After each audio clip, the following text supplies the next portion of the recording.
बाहर से आ जाया करो। चलो, which has the greater inertia, a stone of mass 1 kg, a wish, or a stone of mass 5 kg? A stone of 5, so more is the mass means more is the inertia. ठीक है, यदि अधिक द्रव्यमान होगा तो उस वस्तु में जड़त्व भी अधिक होगा। More is the mass means more is inertia. So 5 kg stone has more inertia.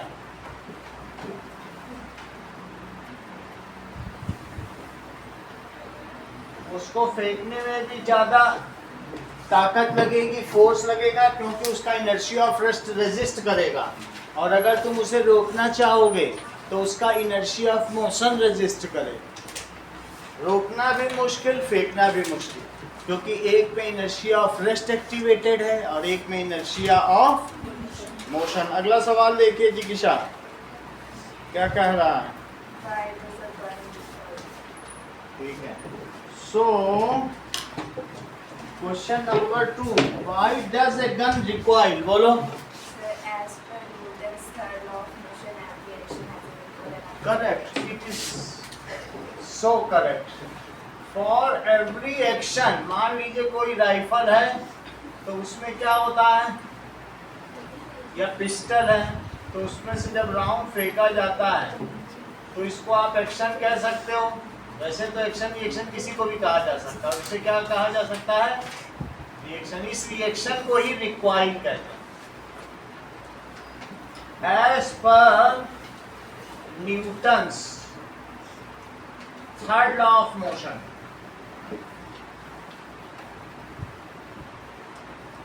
For every action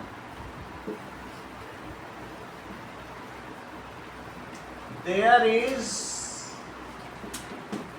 equal and opposite reaction.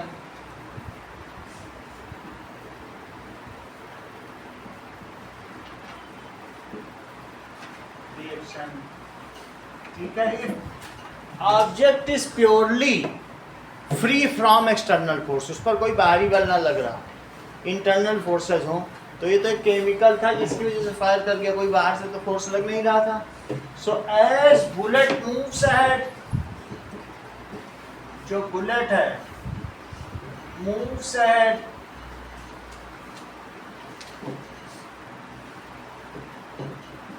ठीक है,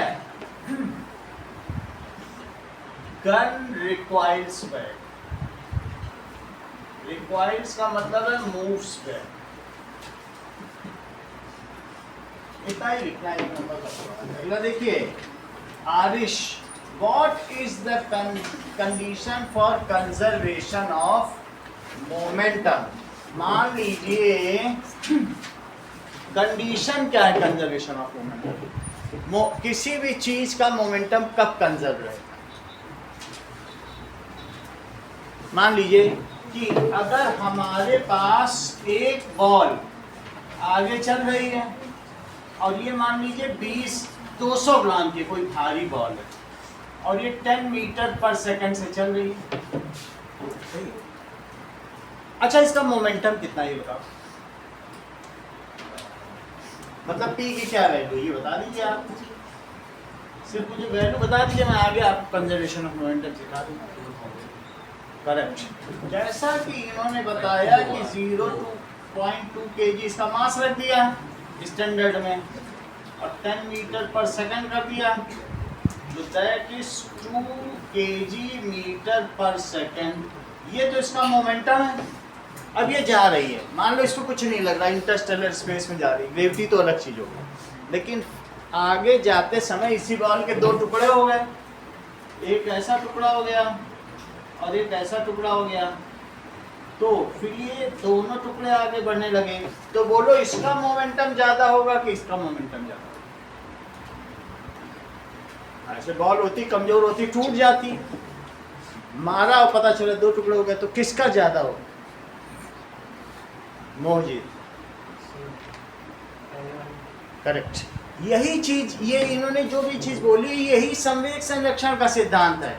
if no external force is applied then the object has same momentum.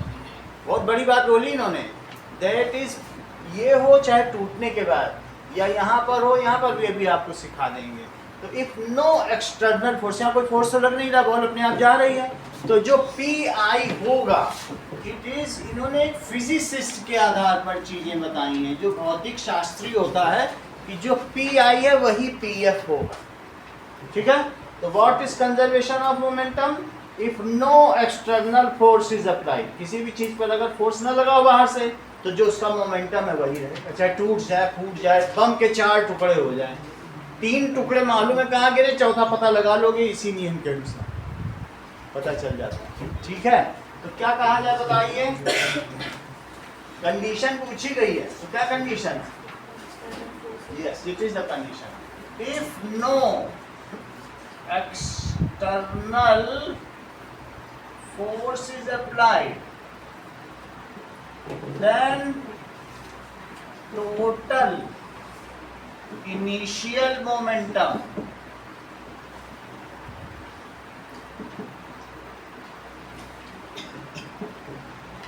of system, कोई system हो सकता है, या objects, और 2 भी objects हो सकते हैं। जैसे ये 2 बॉल टकरा गई, अब 2 बॉल टकराई, ये चल रही थी 10 मीटर पर सेकंड से, अच्छा इसका 200 ग्राम वेट था, और ये चल रही थी, ये भी 200 ग्राम वेट की थी, चलो ये 300 ग्राम वेट की थी, और ये चल रही थी 20 मीटर पर सेकंड, तो ये तो बिल्कुल सही है, टकरा ही जाएंगी। तो अब अगर ये टकरा गई, और टकराने के बाद अगर भारी चीज से हल्की चीज टकरा जाए तो और तेज स्पीड से चलती है। जैसे तुमने स्ट्राइकर से गोटी टकराया तो भागती गोटी और भागे, ऐसा होता है। या जो भी हो, मान लो ये 300 ग्राम की है, और ये कितने ग्राम की है? 200 ग्राम की है। तो कहने का मतलब है टक्कर के बाद फिर ये अलग अलग हो जाएंगी, और इनमें ये जो 300 ग्राम की है और ये 200 ग्राम की है, अब मुझे इसकी स्पीड पता चल गई कि ये 15 मीटर पर सेकंड से चल रही है, लेकिन ये नहीं पता चलता इसकी क्या स्पीड है। तो मेरा कहने का मतलब है, क्या हमने इसमें कोई एक्सटर्नल फोर्स अप्लाई किया दीपिका? नहीं, अपने आप ही तो टकराई है ना। ये सिस्टम कहलाता है। ये जो 2 ऑब्जेक्ट्स हैं, इनको मिला के क्या कहते हैं? System. What does it call? आप सिस्टम बोलना चाहें, हिंदी में तो सभी लोग जानते हैं, इसको निकाय कहते हैं। किसी भी सिस्टम, ये निकाय चुनाव होते हैं, वैसे ही सिस्टम। तो total initial momentum of system is equal to the total final momentum of system after collision. संघट्ट के उपरांत निकाय का कुल संवेग उसके प्रारंभिक संवेग के ही समान होगा। यही तो संवेग संरक्षण का सिद्धांत है। That is what is the law of conservation of momentum. Repeat करो।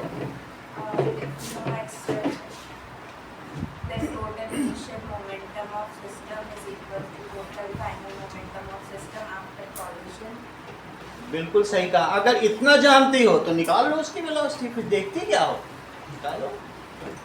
टोटल इनिशियल मोमेंटम ऑफ कितना आया? 15 आया। अब ये चेक करने किसने बताया? अब अभी देख, और किसी का कुछ क्लेम हो तो बता दो। ये जिज्ञासा का क्लेम है। Is equal to total final momentum of system, ठीक है, आफ्टर कोलिजन। देखो, जिज्ञासा ये कहना चाहती हैं कि यदि ये m1 है और ये m2 है और ये दोनों चल रहे हैं, ये u1 से चल रहा है, ये u2 से चल रहा है, जहाँ u1 ग्रेटर देन u2 है, ऐसा हो सकता है पीछे से आके कार ने टक्कर मार दी स्कूटी पे, हो सकता है कि नहीं हो सकता है? तो ऐसी स्थिति में इनके बीच में एक टक्कर होगी, ये टक्कर है, तो दैट इज M1 M2, इसको कहते हैं बिफोर कोलिजन, और ये है ड्यूरिंग कोलिजन। और मुझे ये बताओ ये क्या है? After collision. आफ्टर कोलिजन उनकी काइनेटिक एनर्जी और उनका मोमेंटम रीडिस्ट्रीब्यूट हो जाएगा। अब इसकी फाइनल वेलोसिटी v1 और मोहजीद इसकी फाइनल वेलोसिटी क्या हो जाएगी? v2। सो आफ्टर कोलिजन क्या आप मुझे बताएंगे what is law of conservation of momentum? That is mathematical form, Pi is equals to Pf। अब तुम मुझे Pi की वैल्यू बताओ।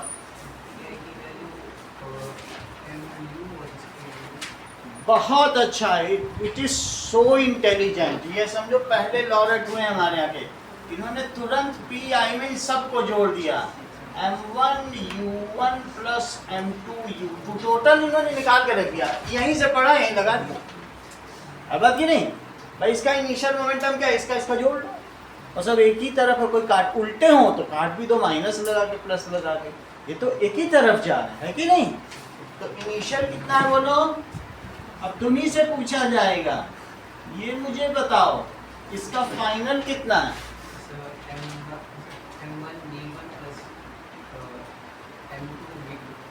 M1 V1 plus M2 V2। अब हम लोग जिज्ञासा के इस उत्तर की जांच करें और इनको एक पुरस्कार दें कि क्या इन्होंने ठीक निकाला भी है। Late us find it out. इसका इनिशियल मोमेंटम निकालो, तब अब तक तुम्हें ये पता चल चुका है, law of conservation of momentum. बोलो, let us find it out. तो Pi अविश बताओ, वैल्यू फीड करना है तुमको, M1 U1 plus M2 U2, जरा वैल्यू फीड करो। 300 बहुत टैलेंटेड हैं ये, टैलेंट भर भर के आता है इनके अंदर, ये कहाँ से आता होगा? आगे बताओ। इन्होंने तुरंत उसको केजी में बदल दिया, 1000 से डिवाइड किया होगा। आगे बोलो। 0.2 तो कितना आया होगा? यहाँ कितना आएगा और यहाँ पर तो कितना आ जाएगा? 8। आगे यूनिट बताओ।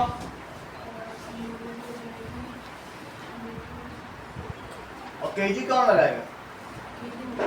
केजी, ये आ जाओ केजी मीटर पर सेकेंड। यहाँ तक ठीक है? आगे देखो।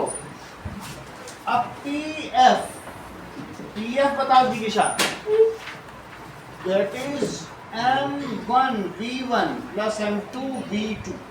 बोलो।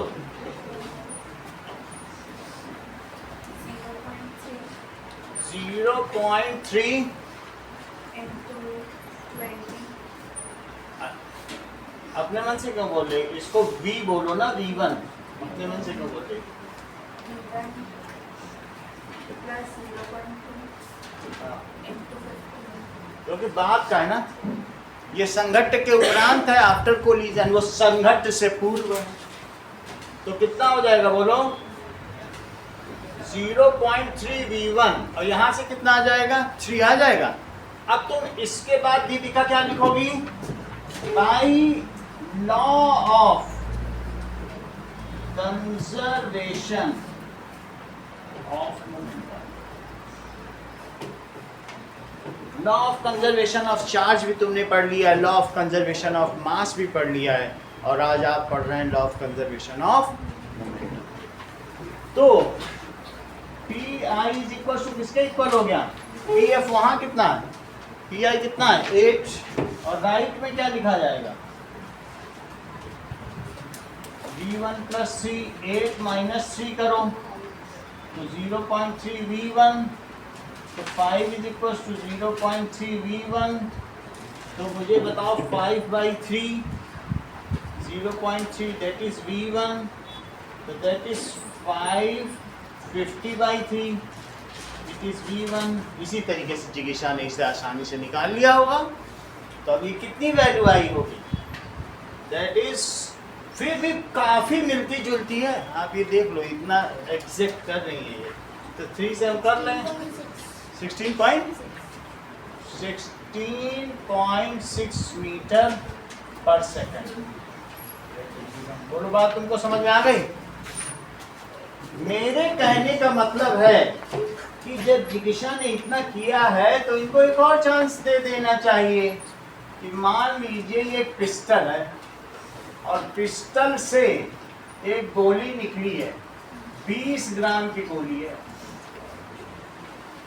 ये 20 ग्राम की। पिस्टल भारी होती है, मान लो पिस्टल 1 kg की है, 1.5 kg। तो ये बताओ, अगर ये गोली 200 मीटर पर सेकंड की रफ्तार से आगे जा रही है तो ये कितनी रफ्तार से पीछे जाएगी? जबकि थोड़ी देर पहले जब इसे इस ट्रिगर को फायर नहीं किया गया था तो उस समय ये इसके मज्जल के अंदर ही ये गोली थी। This bullet was inside muzzle and due to percussion gap this has been fired. से पीछे हिट होता है, हिट होने से फायर हो गई। इस समय इसका टोटल मोमेंटम, जबकि ये 20 ग्राम है और ये 1.5 kg है, तो ये इनिशियल मोमेंटम है, ये रोहित बताएंगे कितना है, और ये फाइनल मोमेंटम। तो तुमको सिर्फ ये बताना है कि V1 कितना है। चलो, आरिश आपके लिए भी एक मौका है।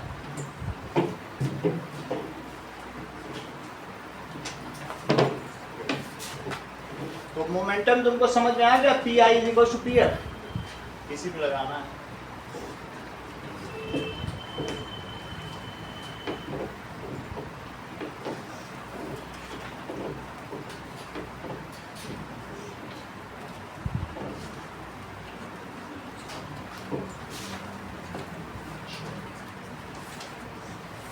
Now for bullet, ये for रिवॉल्वर ले लो, ये रिवॉल्वर और उस पर बुलेट है, इस चीज को बुलेट कहते हैं। ये रिवॉल्वर PI कितना है बताओ? हाँ, PI बताओ।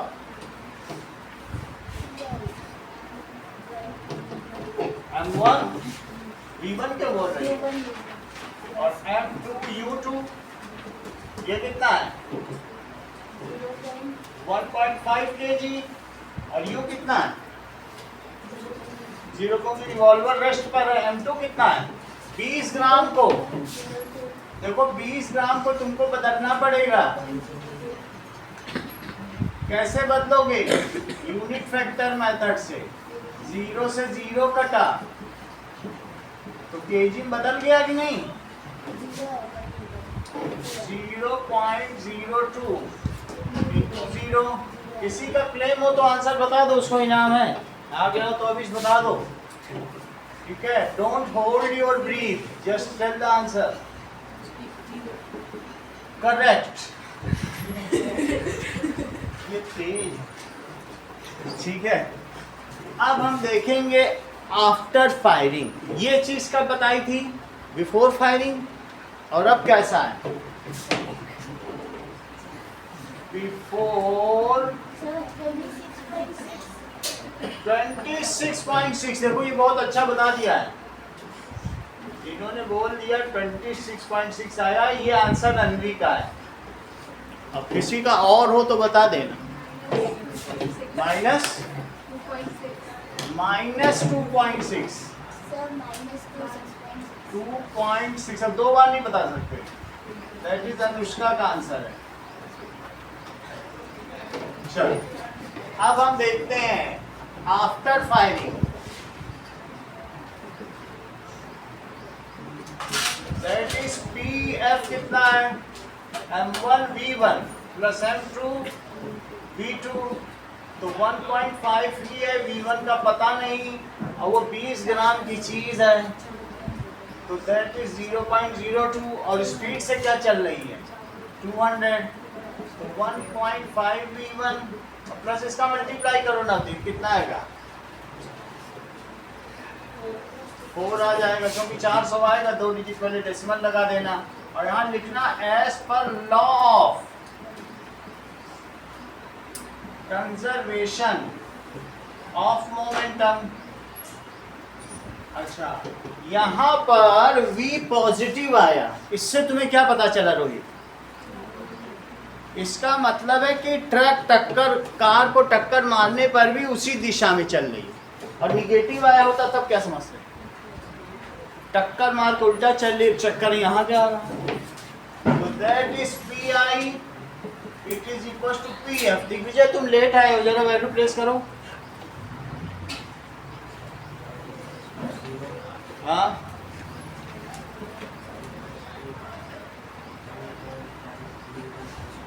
1.5, अच्छा तुमने कर लिया।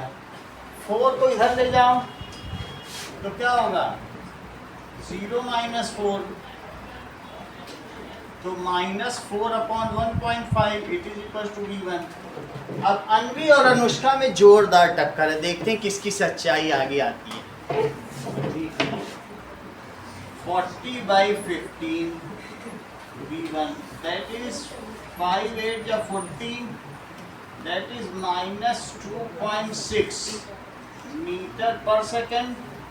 क्योंकि अगर ऐसा होता इतने से ये पीछे आती तो तुम्हारी कॉलर बोन का कचरा हो जाएगा, जो यहाँ पर है, तो इस तरीके से इसी पे रख के तो पिस्टल चलाई जाती है, हाथ ही पीछे इतना हो जाएगा। ये बहुत बड़ी स्पीड है, 5 की स्पीड से तो हम वॉक करते हैं, 20 की स्पीड से स्कूटी चलती है, इतनी तेजी से है ये क्या हाथ का क्या होगा? इस तरीके से this is the answer which is correct. अब आगे समझ में आ गई बात आपको कैसे करना होता है, ठीक है। अगला सवाल देखिए, name and state the action and reaction force in case of hammering a nail. Sonakshi, अगर आप एक नेल को मार रहे हो हैमर से, तो एक्शन और रिएक्शन फोर्स का नाम बताओ। चलो प्रियांशु आप बताओ।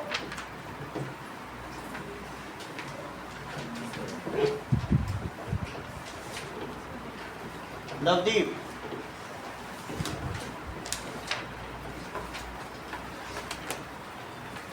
बताइए, मेरे अन्वी बताओ। चलो, that is hitting the nail. अगर तुमने नेल ठोका है तो उसको किसी हैमर से ही ठोका होगा, तो hitting the nail with hammer, इसको जब तुम हिट कर रहे हो ये एक्शन है, एंड आफ्टर हिटिंग हैमर रिकॉइल्स पे, थोड़ा पीछे भागेगा, ये चिपक थोड़ी जाएगा कि हमारा चिपकी गया फिर निकालना है, ऐसे थोड़ी होता है वो, हट हिट करते ही बाहर होता है, ठीक है। So hitting the nail,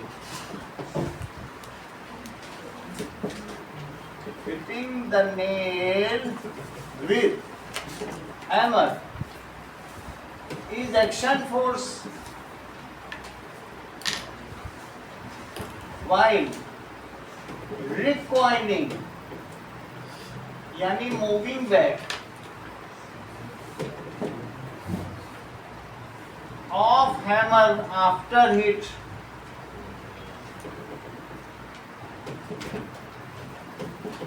is reaction force. Both occur in pairs. Both दोनों कैसे होते हैं? Occurs in pair and no time lag between them. दोनों में कोई टाइम लैग नहीं है।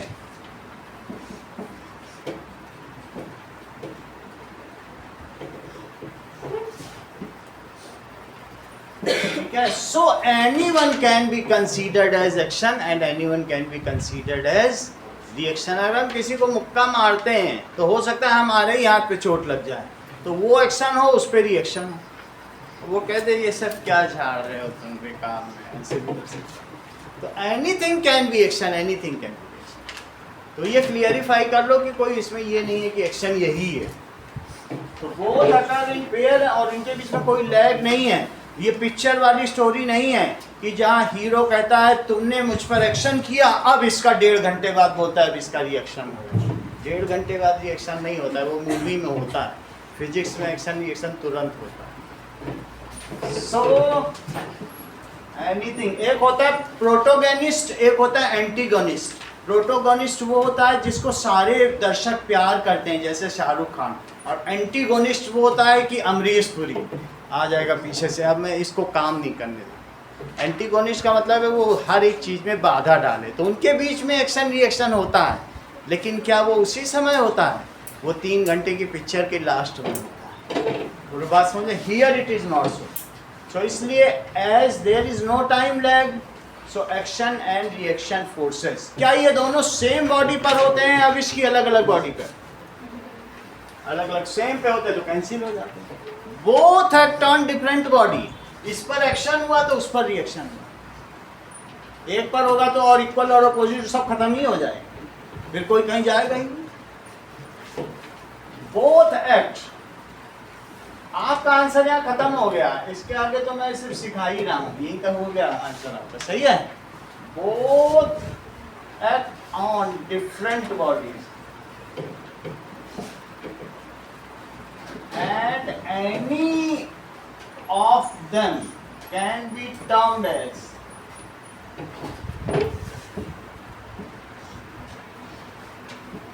action and other reactions. चल रहा है? And other reaction.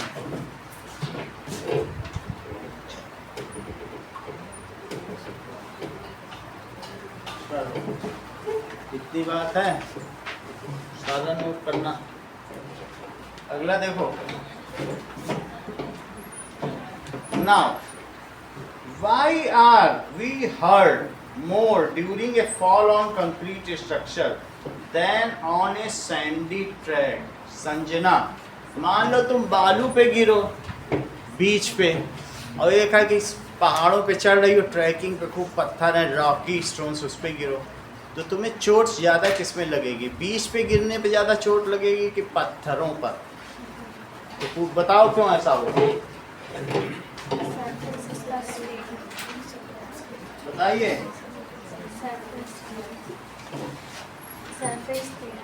तुरंत तीनों, आप भी बोलो, बोलना चाहती है आप? सिंक करने का टाइम मिलता है। उन्होंने सही था, आप बोलो, आप बोलो। सैंड नहीं होता, सिंक करने का टाइम होता है, जो कंक्रीट की होती है जिसमें कोई सिंक करने की सर्फेस होती है, वही वो भी बोल रहे ड्यू टू इम्पल्स। आप भी इम्पल्स की बात कर, दोनों लोग एक ही बात कर, लगता है एक ही स्कूल के पढ़े लिखे। बहुत बड़ी बात है कि देखो कि मान लीजिए ये सैंड है और ये सैंड पे आप गिरे, ये पत्थर है, एक है ये सैंड है, तो सैंड पे जब इस पे गिरोगे तो तुम क्या होगा ना, इसके अंदर ही चले जाओगे, ठीक है?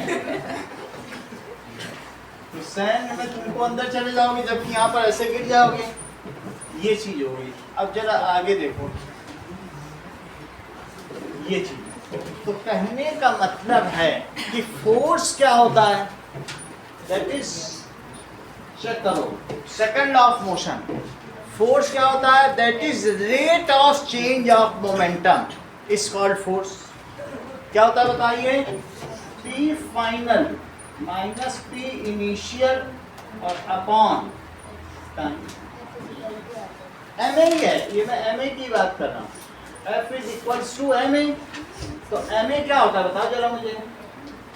M into V minus U by T। So that is mv minus mu by t। तो कहने का मतलब है फोर्स है क्या?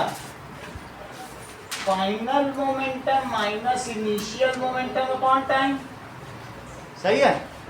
अच्छा मुझे बताओ, इसको तुम क्या डेल्टा पी कह सकती हो?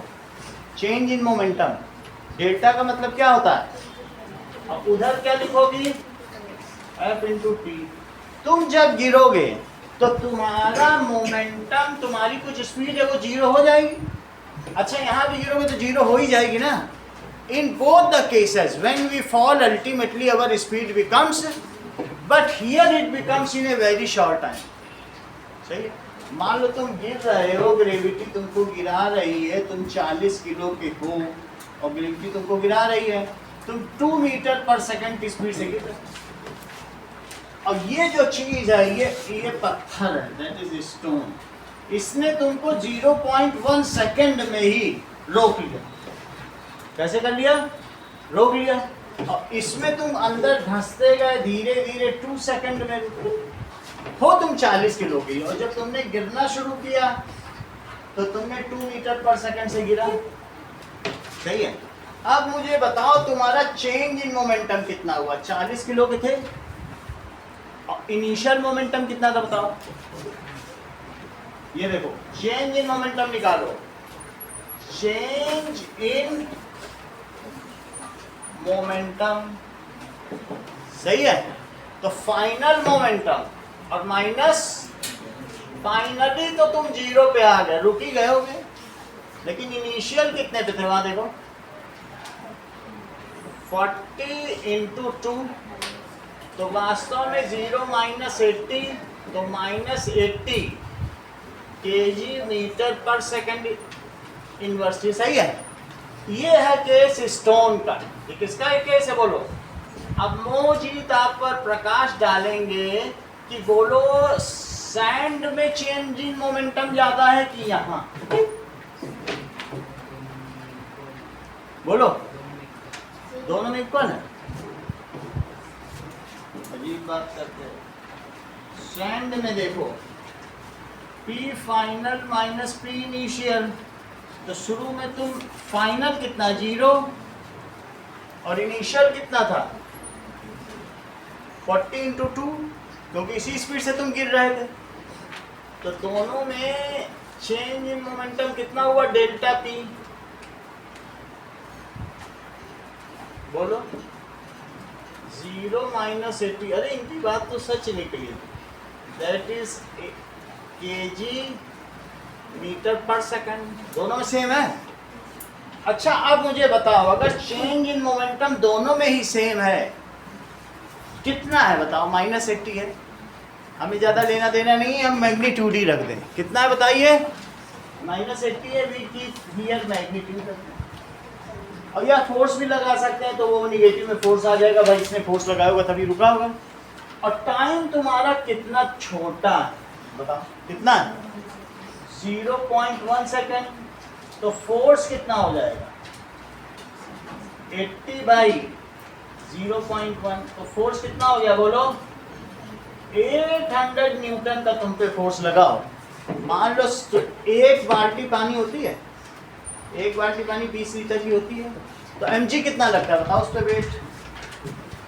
एक बाल्टी पानी 20 लीटर वाली, 20 इंटू 10 200 न्यूटन है, और 800 न्यूटन का फोर्स लगा, लगे 4 बाल्टी तुम्हारे ऊपर पानी वाली फेंक दी, इतना फोर्स। समझ में आई बात कि नहीं? और वहां देखो चेंज इन मोमेंटम नहीं है बदला, अभी मौजूद से पूछवाया है, उन्होंने कहा नहीं बदलेगा, लेकिन टाइम ज़्यादा लगा, रेत में तुम धंसते चले गए। तो क्या होगा? अगर तुमको कोई मारे और तुम मारते समय ऐसे होते चले जाओ, अपने आप को ऐसे कर लो, तो फिर तो तुम्हें चोट कम लगेगी। और कोई ईंट आ रही है, तुम सोचो मैं ऐसे पकड़ लूँगा ईंट। एक होता है कि ईंट को ऐसे पकड़े, तो बोलो किसमें हाथ में कम चोट लगे? जो ऐसे पकड़ता है बॉल को, और एक होता है मैं तो ऐसे पकड़ूंगा, तो उसका हाथ की हड्डी टूटेगी। 4 मैच के लिए रिटायर्ड है, यहाँ देखो F into T it is equals to delta P, जिसको मैं अभी 80 दे रहा हूँ। कहने का मतलब है फोर्स तो नहीं पता, लेकिन टाइम 2 सेकंड का लगा, तो फोर्स कितना हो गया? 40 न्यूटन। कितना कम हो गया? मेरा कहने का मतलब है ये दोनों लोग, अनुष्का और ये बोल रहे हैं, that is it is the impulse. Change in momentum क्या है? Impulse in both the cases is same. Impulse किसको कहते हो बताओ? इसी चीज को क्या कहते हैं? आवेग। क्या कहते हैं? इम्पल्स दोनों केसेस में क्या सेम है? Change in momentum. However impulse is product of force and time. Impulse क्या होता है? Impulse does not change. However if time is smaller, तो इक्वल होने के लिए फोर्स को लार्जर होना पड़ेगा। ठीक है? If you give more time, then for keeping the same change in momentum you have to apply lesser force. Change in momentum तो करना है, बॉल आ रही रोकना तो तुम्हें है, लेकिन ज्यादा समय दोगे तो उसी चेंज इन मोमेंटम के लिए तुम कम फोर्स अप्लाई करके भी काम चाहिए, क्योंकि इनका प्रोडक्ट ही तो ये है। एक बढ़ाओगे तो दूसरा कम होगा, एक घटाओगे तो दूसरा बढ़ेगा। सही है? अब इस चीज को लिखें, ज्यादा इन सबसे मतलब नहीं है, लेकिन फिफ्थ क्वेश्चन को अब हम पढ़ने जा रहे हैं। समझ में तो तुम्हें आ गया?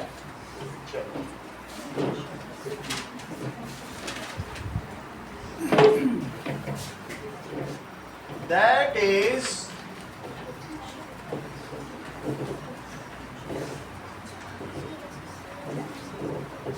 देखो फिफ्थ क्वेश्चन का आंसर ये है। इसका answer in both cases change in momentum is same, क्योंकि आदमी को तो गिरना ही है, इज सेम। ठीक है? डेल्टा पी इज कॉल्ड, यही जो delta P change in momentum is called impulse, and impulse is equals to f into t। यहाँ तक समझ आ गया? देखो इसी से निकाला second f into t in first case. यानी क्या तुम ऐसा समझ रहे हो कि f into t कांस्टेंट है नवदीप? बोलो। ये तो तुम समझ रहे हो ना, क्योंकि ये तो बदल नहीं रहा है ना। अभी उधर देखो, बदला नहीं क्या? इफ टी इज, तो यहां पर देखो, तो फोर्स क्या होगा बोलो? That is a constant value और upon T. If time is smaller then force will be larger. ठीक है? And the man will be hit badly on falling stone. बोलो, बात समझ आई कि नहीं?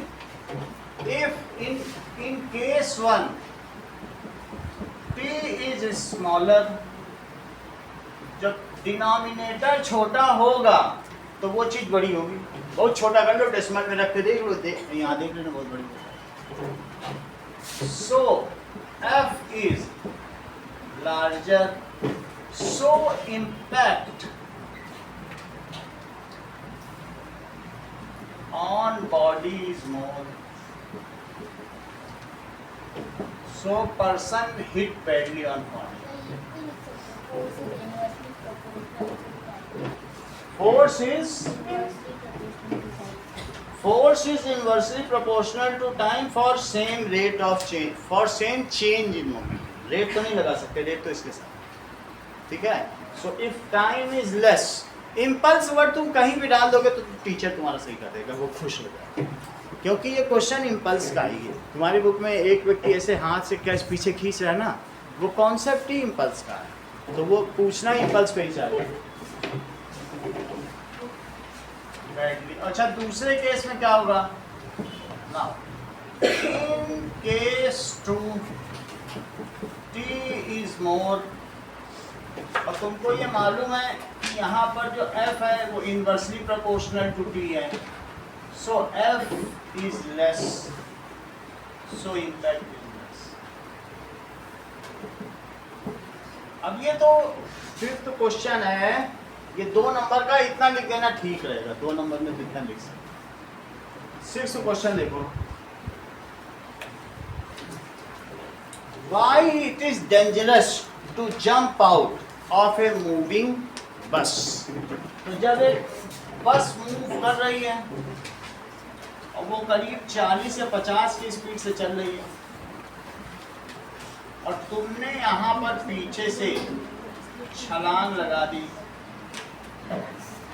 तो जब तुम छलांग लगा के बाहर आओ, यदि गिरे नहीं हो, लेकिन तुमने छलांग लगा दी, ऐसे छलांग लगा दी, तो बताओ जमीन पर गिरते समय तुम्हारी स्पीड भी, you will carry the momentum, क्योंकि आप उस बस के साथ चल रहे हो, आप भी 40 से चल रहे हो, सारे पैसेंजर 40 से चल रहे हैं. So when you jump out, so your speed will be 40 meter per second. किसी को 40 मीटर स्पीड से धक्का दो, वो जमीन पे गिरे, और 40 की ही स्पीड से जमीन पे गिरे, तो उसको कितनी चोट लगी, वो घिसकता हुआ आगे चला जाए. तो समझ में आ गई बात कि नहीं? चलती बस से कूदना हमेशा खतरनाक होता है, क्योंकि सड़क तो कंक्रीट की है. अच्छा, ट्रेन पे भी लोग गिरते हैं, लेकिन प्लेटफॉर्म थोड़ा चिकना होता है, तो उनको इतनी चोट नहीं लगती है, फिसल जाते हैं, थोड़ा आगे बढ़ जाते हैं. और ट्रेन की ऐसी रफ्तार भी नहीं होती, प्लेटफॉर्म पे 5 पे पहुंच जाती है, तब भी लोग गिर जाते हैं. और चलती बस तो 40 की है, चलो, या 50 की है, तो लिखो इस चीज़ को. Now question number 6, that is due to inertia of motion. ऐसा क्या चीज है? When we jump from moving bus,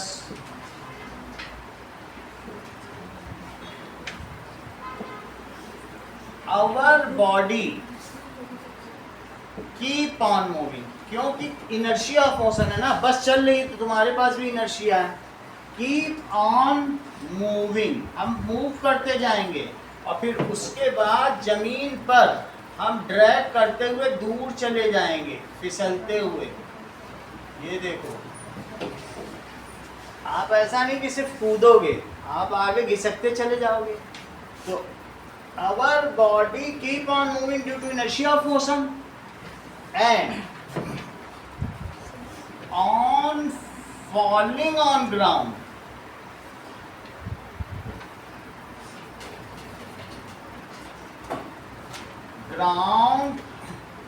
we will get dragged to longer distance. और उससे क्या होगा बोलो? and get hurt. जो टर्न्ड क्वाइंड हैं उनको कभी भी मत छोड़ो, जैसे इसमें इम्पल्स ना छोड़ो, इसमें इनर्शिया ऑफ मोशन ना छोड़ो, वो जरूरी चीज़ है, वही वो पूछना चाहता है. अगला सवाल देखें.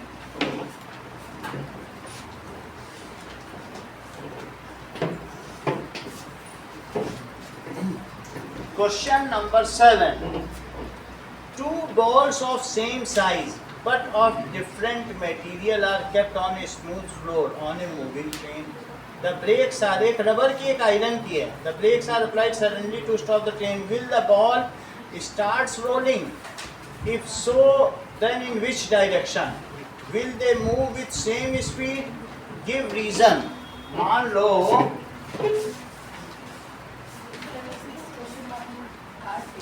हाँ?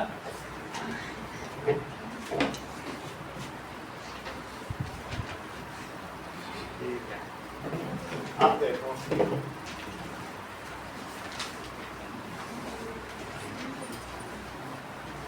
मान लो तुमने सारे पैसेंजर को पीछे खड़ा कर रखा है बस में, और खूब तेज बस चला रहे हो, अचानक बस में ब्रेक लगा लो, ये सब खड़े हैं पैसेंजर.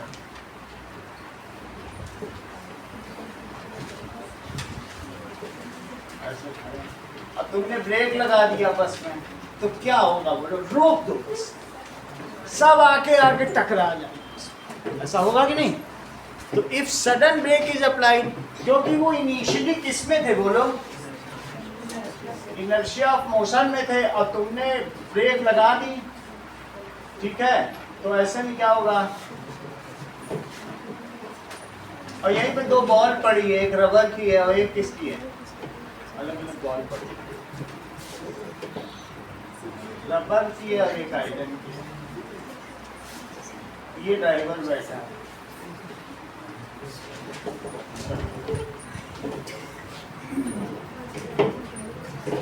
इसमें भी तुमको इनर्शिया का ही काम करना है. सो then in which direction? Now as when bus was moving, then both the balls were moving in forward direction. ऐसा तो था ही. as when bus was moving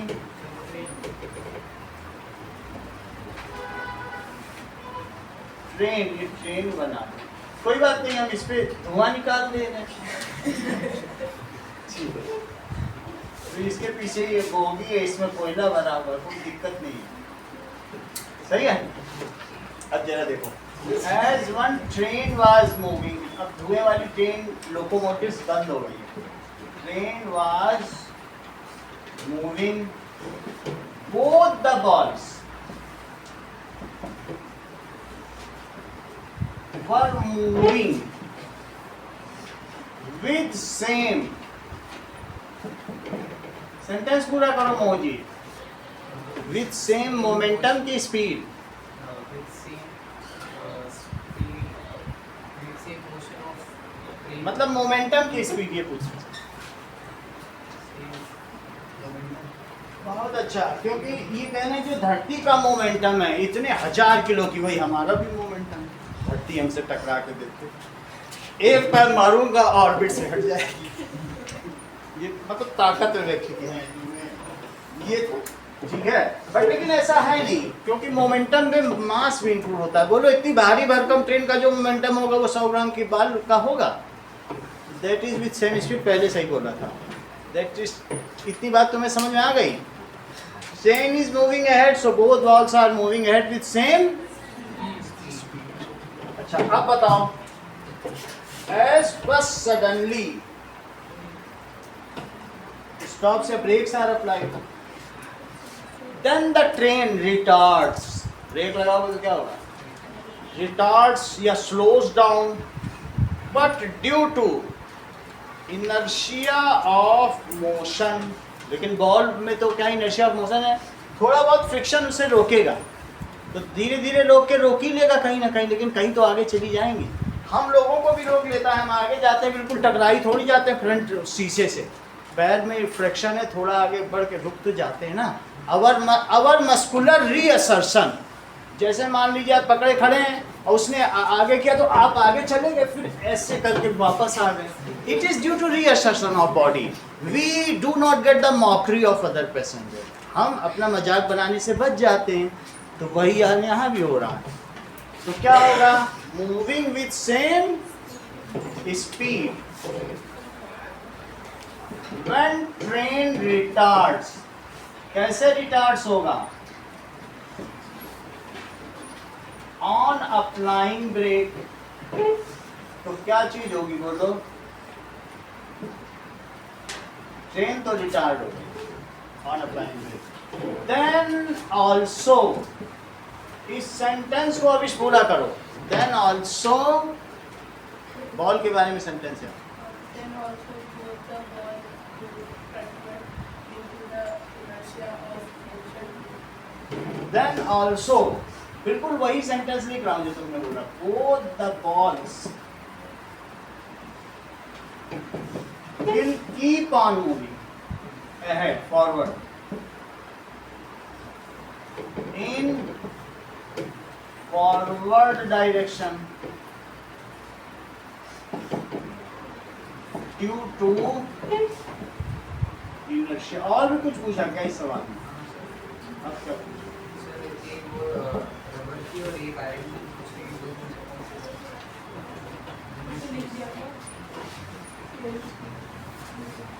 With will they move with same speed? तो ऐसी स्थिति में जो iron वाली होगी उसमें ज़्यादा मोमेंटम होगा और जो रबर वाली होगी उसमें कम मोमेंटम होगा, तो फ्रिक्शन उसको काउंटर कर लेगा। अगर तुमसे तो हम निपट रहे हैं आयरन वाली से, बाद में फ्रिक्शन तो दोनों में लगेगा ना। तो क्या होगा कि द आयरन बॉल, क्योंकि मास ज़्यादा है उसका, ड्यू टू मोर मोमेंटम, उसको रोक पाना, फ्रिक्शन वही है बट रोक पाना मुश्किल हो जाएगा भारी चीज़ को।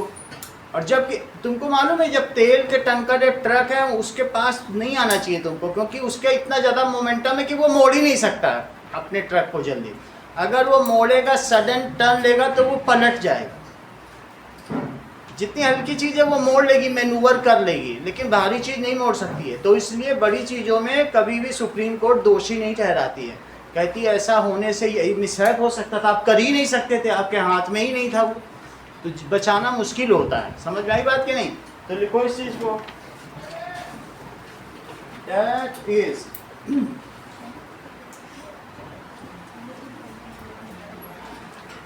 ठीक है, as masses of different balls are different,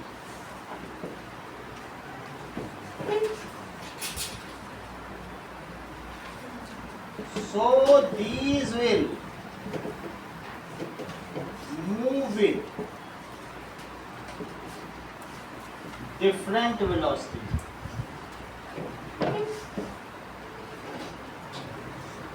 Iron ball is having more inertia. इसका inertia, more inertia of motion due to its greater mass.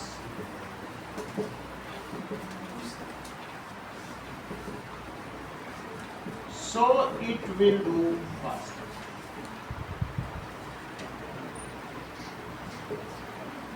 ज्यादा इनर्शिया होगा तो रोक पाना मुश्किल होगा ना। और थर्माकोल की बॉल है और चली ना पाए थोड़ी दूर, रबर के थोड़ा चलेगी ज्यादा, सही है कि नहीं? आगे देखो, question number 8 question. In the following experiment, a student gives the card a sharp, fast, horizontal flick. Deepika, what will happen to the coin? State reason to your answer. क्यों गिर जाएगा? सही है। When card is flicked away, then heavier coin loses its space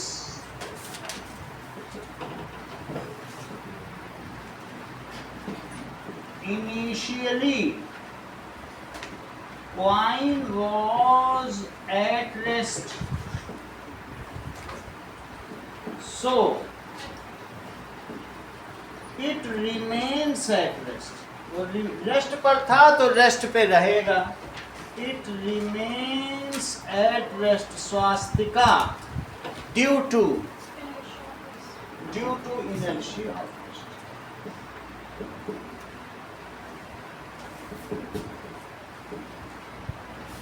ठीक है। As soon as it loses its base due to gravity, it falls down inside glass.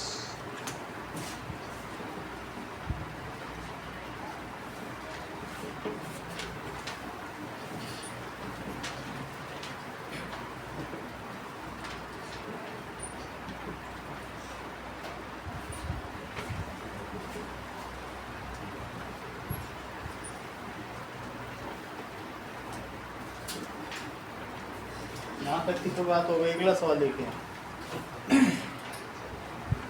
What will happen, दोनों इसी में ही आ गया, ए एंड बी लिख लें। वैसे आप अलग अलग भी कर लेंगे तो ठीक ही होगा। Coin will fall inside glass, और दूसरा ये रीजन, कॉइन नहीं उड़ जाएगा। कॉइन तो हम लोगों ने देखा है ना, घर में भी कर लेना, कार्ड रखो उसी में दिखता है। चलो Riddhi, question number 9।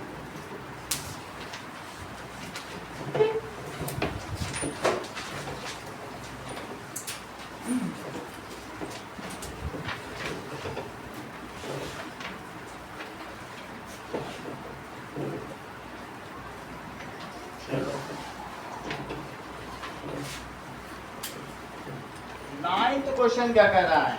That 800 kg engine pulls a train of 5 wagon. तो मान लीजिए ये इंजन है और इसके पीछे ये सब वैगन है, 5 वैगन। अच्छा, इनके बीच शंटिंग की गई है जिससे कि निकल ना जाए, और सभी के नीचे व्हील्स हैं। हर वैगन 2000 किलो का। ये सब 2000 kg है, जबकि ये कितने का है? खैर ये तो फोर्स लगा रहा है, ठीक है। इस ये जो ट्रैक है, इस ट्रैक पर पीछे की ओर 5000 न्यूटन का फ्रिक्शन है। फ्रिक्शन को स्मॉल एफ से डिनोट करते हैं और फोर्स को कैपिटल एफ से डिनोट करते हैं। सो इंजन ने कितना फोर्स लगाया? 40,000 न्यूटन का लगा दिया, ठीक है। And the track offers a friction, then calculate the net acceleration force. Force ही पूछा गया है, फोर्स लिखा है तो फोर्स पूछा गया, एक्सीलरेटिंग फोर्स लिखना चाहिए। तो नेट फोर्स आगे इसने कितने का लगाया? 40,000। It is equals to F minus F. 40,000 का आगे है लेकिन फ्रिक्शन इसे रोकेगा, फ्रिक्शन समझो पीछे खींच रहा है इस चीज को, तो it never allows things to move smoothly. तो 35,000 न्यूटन का force. The acceleration of the train, तो नेट फोर्स उनको पता चल गया। अब जरा देखो टोटल कितना वेट है ट्रेन का और सेकंड लॉ लगा दो तो पता चल जाएगा, ठीक है। नाउ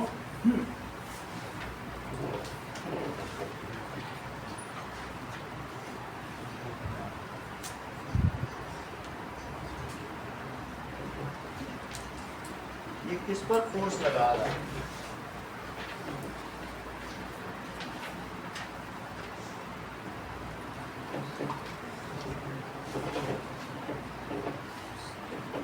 इसको चेक करके एक्चुअली हमें इन्हीं 5 का लेना चाहिए, क्योंकि हम जैसे किसी पे फोर्स लगा रहे हैं, हमने किसी पे फोर्स लगाया तो हमारा मास इंक्लूड नहीं होगा। हम तो फोर्स लगाने वाले, हम एजेंसी हैं। और वो सब क्या है? ऑब्जेक्ट। इंजन ने फोर्स लगाया ना, तो इंजन ये थोड़ी होता है कि हम तो मस्कुलर चल ही रहे हैं, हम अपने मस्कुलर चलने के लिए क्या फोर्स नहीं लगाना है अपनी बॉडी, हम आगे कैसे जा रहे हैं, वो मस्कुलर फोर्स है। लेकिन इसके अलावा जब हम और किसी सूटकेस को खींचते हैं तो वो एडिशनल फोर्स है, that is applied force. Muscular force नहीं माना जाता। वो कौन सा माना जाता है बताओ? जिससे तुम किसी दूसरी एजेंसी पे लगाते हो, अपना तो आप चल ही रहे हो, वो कोई फोर्स थोड़ी माना जाएगा। So that is 40,000 is the force applied by. वास्तव में ये जो मैंने 40,000 लिखा है वो यहाँ पे अप्लाई है। उसमें वो फोर्स किस पर लगाया? इंजन का काम ही है ड्राइव करना, सही है। अब वो कितनों को खींच रही है बताओ? Total mass that is 40,000। या ये जो फोर्स है, अगर हम फ्रिक्शन हटा दें, so this force is applied. किस पर अप्लाई किया गया है? Over the 5 wagons. Total mass of 5 wagons बताओ?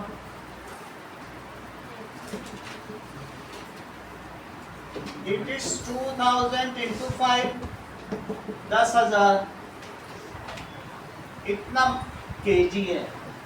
अच्छा ये मुझे बताओ, F net is equals to mass into acceleration. ये कौन सा लॉ है? Second law of motion. तो तुम्हारे में एफ नेट क्या आया? 35,000। और टोटल मास ऑफ वैगन्स कितना? सही है, बुक का ही क्वेश्चन है। टोटल मास ऑफ वैगन्स कितना है? 10,000। ये तुम समझे कि नहीं? हर एक का 2,000 है, तो 5 का कितना हुआ? एफ इज इक्वल टू 7 लगा दिया, तो बताइए ए कितना हुआ? सर हाँ ये वाला समझ नहीं आया, क्योंकि इसने पूछा क्वेश्चन में क्या पूरे ट्रेन का निकालना है। अभी आप इंजन फोर्स लगाता है ये वैगन्स को खींचने के लिए, पर ट्रेन में तो इंजन के साथ मिला क्या है? मतलब पूरा ट्रेन तभी मिलेगा जब इंजन में मिलेगा। इंजन के साथ है। Engine applies a force. Engine कितना फोर्स अप्लाई कर रहा है? जैसे मैं अगर फोर्स अप्लाई करूंगा तो उससे मैं किसी चीज़ पे मैं धक्का दे रहा हूँ, वो फोर्स, उसमें हमारा मास इंक्लूड नहीं होता। हमने किसी चीज़ को धक्का दिया, so it is extra muscular exertion which is done on this. तो कभी भी हम ऐसा करते हैं तो जिस पर हम अप्लाई करते हैं फोर्स, अब मैं इस पे दिखाता हूँ आपको नेट पर, और साथ में जो बुक भी है उसमें दिखा रहा हूँ, ये बुक का ही क्वेश्चन, ठीक है। इंडियन एक एजेंसी है, वो अप्लाई कर रही है और उससे किसी चीज़ को पुल कर रही है, तो बोलो वो वैगन पर कितना फोर्स लगा रही है। तो हमें एजेंसी का मास कभी इंप्रूव नहीं करना। समझ में आई बात आपको नहीं? इस चीज़ को देखो अभी, ये यहाँ पे फोर्स है, इसको तुम एक इंसान मान, इसको क्या मान लो, इंसान। तो ये एक एजेंसी है और इसने क्या किया, that it has applied force. So अब देखो, तो ऐसी स्थिति में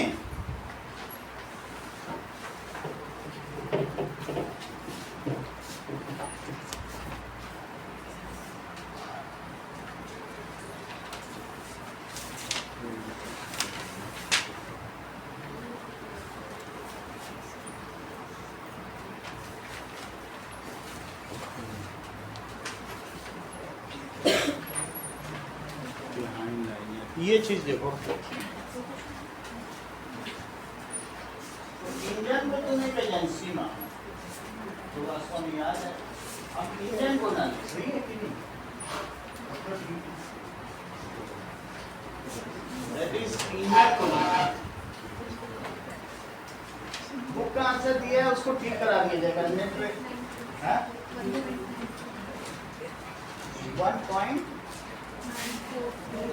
छोड़ दो बुक, अभी क्योंकि तुमको 11 तक पढ़ना है और उसमें भी तुम गलत कॉन्सेप्ट कभी दे देंगे तो बिगड़ जाएगी। छोड़ो एक सवाल, ये सही है, तुमको इसको कई और जगह भी दिखा देंगे तो यही ठीक है। 11 में भी एजेंसी का नहीं लिया गया, सही है, इसी को चलाओ। इनकी बुक में 3.5 है, दिखाओ पीछे, वो आंसर करेक्ट है।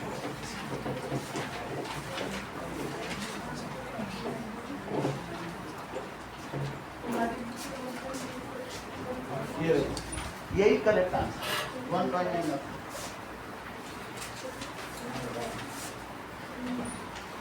यही सही है। वो मौजूद बता रहे हैं कि इसको भी ले लो, इसका वजन, लेकिन अगर आप किसी चीज़ पे फोर्स लगा रहे हो तो फोर्स आप, एक बहुत बड़ा पहलवान भी हल्के से धक्का लगा सकता है और एक पतला सा भी बहुत तेजी से, तो तुम्हारी बॉडी के वेट से लेना देना क्या, इंजन कितना फोर्स लगा रहा है वैगन पर, वो मुख्य है, सही है। तो जो एक्सटर्नल एजेंसी है उसको इंक्लूड नहीं किया जा सकता, तो वो किस पर लगा रहा है, फर्स्ट वैगन पर, फर्स्ट फिर सेकंड पे लगा रहा है, वो अगला है, इसलिए सी पार्ट अभी नहीं करते हैं, क्योंकि सी पार्ट फिर आपका 11th का क्वेश्चन, सी उन्होंने हटा दिया, सी आपके में है भी नहीं ना, इनके में है सी, तो सी वाला हम नहीं करेंगे।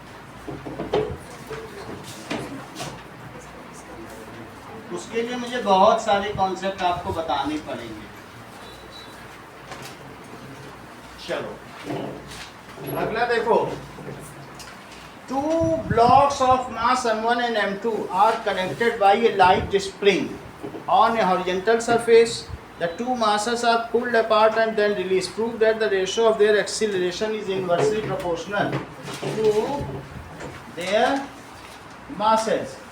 अब ये जरा देखो 10th क्वेश्चन,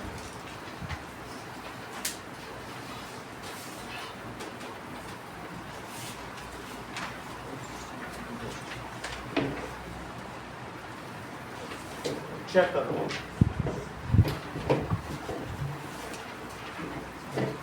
हमने ऐसा किया है कि 2 मासेस को बांध दिया आपस में, और अगर उनमें थोड़ी व्हील भी लगा दी कि इसमें कोई बाहर की एजेंसी काम ही ना कर सके, 2 अलग अलग मास है, तो बाहर की एजेंसी अब काम नहीं करेगी, और इनके बीच लगा दी क्या, स्प्रिंग। इसको दोनों को खींच के फिर छोड़ दिया। अगर हम खींच के छोड़ेंगे तो क्या ये पास आएंगे, और पास आने के बाद क्या ये फिर से दूर जाएंगे, और ये इस तरीके से ऑसिलेट करते रहेंगे। पहले पास आएंगे, फिर उसके बाद दूर जाएंगे, तो ऑसिलेशन तो चलता रहेगा कि नहीं। आपने बस खींच के छोड़ दिया, वो वहीं ऐसे ऐसे कर, सही है? तो let it is internal system, ये कैसा है बोलो, एक सिस्टम मान लो, and no net external forces, it is a system of two masses and no external force is acting on it. two masses का सिस्टम, सही है? तो मान लीजिए वो आपस में ही एक दूसरे पर फोर्स लगा रहे हैं, स्प्रिंग उसको कनेक्ट कर रही है। स्प्रिंग जब तक अपने नॉर्मल उस पर कन्फिग्रेशन में नहीं आ जाएगी तब तक ये ऐसे ऐसे करती रहेगी, जब तक नॉर्मल नहीं होगी। जब बढ़ाओगे तो पास आना चाहिए, और पास आने में मोमेंटम की वजह से इतनी पास आ जाएगी कि फिर दूर जाना चाहेगी, और दूर जाने में फिर से मोमेंटम काम करेगा, तो इतनी दूर चली जाएगी। ऑसिलेशन होता क्यों है? इसीलिए तो होता है कि मोमेंटम या इनर्शिया ऑफ मोशन उसे अलाउ नहीं करता है जल्दी से कि वो अपनी रेस्ट पोजीशन पर आ जाए। बोलो, बात समझ में आई? तो अब ये दो मासेस हैं, तो no external force is acting on it, तो F1 प्लस F2 क्या हुआ बोलो? 0। कोई बाहर से फोर्स इसको धक्का दे रहा है क्या कि एक तरफ चली जाए? बस तुमने ऐसे खींच के छोड़ा है। अच्छा, अब ये देखो, मान लीजिए F1 फोर्स है और F2 फोर्स है, तो इसका मास M1 है और इसका मास क्या है? M2 है। हम ये मान लें कि जो राइट वाला फोर्स है ये F1 है, वो इसकी वजह से स्प्रिंग खींच रही है। स्प्रिंग एक एजेंसी है जो इस पर फोर्स लगा रही है, तुमने तो खींच के छोड़ दिया, और इस पर भी एक फोर्स लगाएगी, तो वो ये जो फोर्स F1 है वास्तव में वो कौन लगा रहा है? स्प्रिंग है ना, अपनी जगह पे। और इस पर कौन सा फोर्स लगा रही है? F1 फोर्स क्या होगा? चूंकि वो राइट हैंड साइड का है तो तुम उसे पॉजिटिव लो, और ये लेफ्ट हैंड साइड का है तो उसे क्या लो? और दोनों को पॉजिटिव ले लोगे तो कभी जीरो हो पाएगा क्या? एक को तो पॉजिटिव लेना पड़ेगा, एक लेफ्ट में लगाएगी तो एक राइट में, क्योंकि ये जो है एक वेक्टर क्वांटिटी है। फोर्स भी क्या है? जैसे मोमेंटम में तुमने v देखा था, निगेटिव आया था, p भी पॉजिटिव निगेटिव हो सकता है, वो भी वेक्टर क्वांटिटी है। फोर्स भी पॉजिटिव और निगेटिव हो सकता है। तो तुम F1 को क्या लोगे? यहाँ देख के बताओ, इस पर कितना एक्सीलरेशन है? a1, और इस पर कितना है? तो क्या लिखेंगे बोलो? F नेट 0 सबसे पहले। सो F नेट क्या हो गया इस पर? F net 0। लेकिन F नेट होता क्या है? क्या F1 प्लस F2 है, जो कि स्प्रिंग द्वारा अप्लाइड फोर्स है, दैट इज M1 A1 और minus M2 A2। So M1 A1 is equals to, देखो ये उधर ले जाओ मोहन जी, तो ये निगेटिव है तो उधर जाएगा तो क्या होगा? M2 A2। ये समझ में आ गया? आसना प्लस माइनस मिल के माइनस में उधर चला। तो ये मुझे बताओ A1 बाई A2 क्या होगा? क्या M2 बाई M1? क्या तुमसे यही पूछा गया है? सवाल पढ़ो कि that is proportional to, A1 है तो इनवर्सली प्रोपोर्शनल है M1, नीचे आया है, ये नहीं कि M1 ऊपर आ गया। और A2 के लिए M2 ऊपर आया, तो इनवर्स में जब आएगा तो क्या कहा जाएगा? Hence proved that is the ratio of acceleration of two masses is inversely proportional to ratio of their acceleration. Ratio of masses is inversely proportional to ratio of acceleration. ये बात समझ में आई कि नहीं आई? बोलो। अगला देखो, that is आपको इसमें क्वेश्चन नंबर 1 से 10 तक करना है।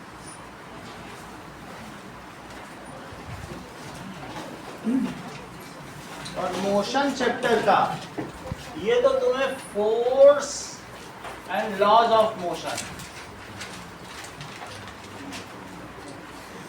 मोशन चैप्टर का तुमको एक काम करना है 13 और 14।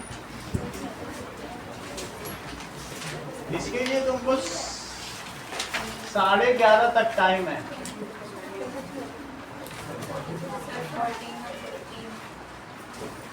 14 और 15।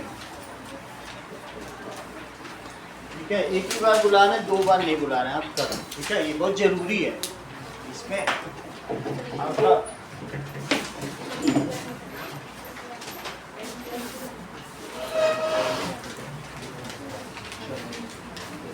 एक बार फिर से तुम कर लो, तुमने कल कर लिया था ना सर, फिर से कर।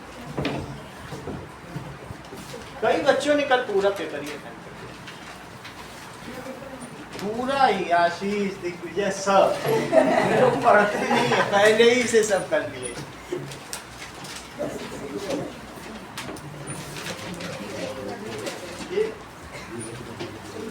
एक साथ तेज होना चाहिए।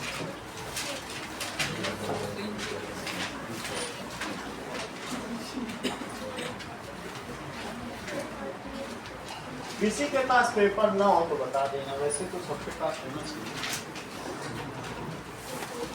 चलो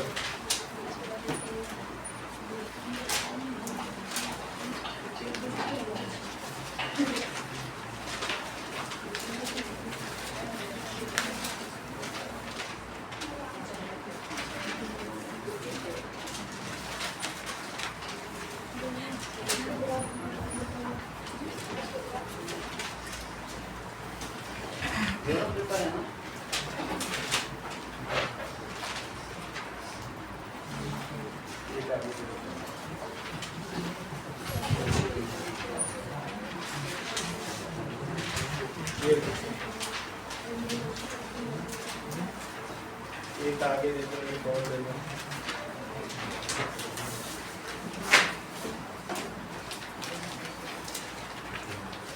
ये दो। 11 बजे 8 आएगी।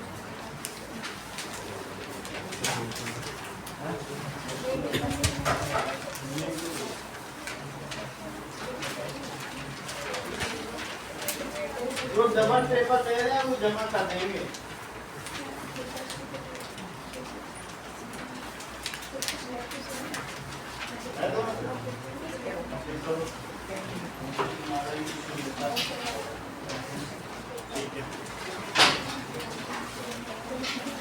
नेशनल का पेपर चाहिए तुमको, ये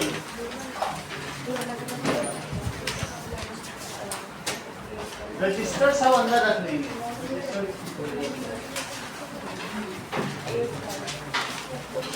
इस पे कौन बैठेगा, ये सीट से हटना पड़ेगा आप लोगों को।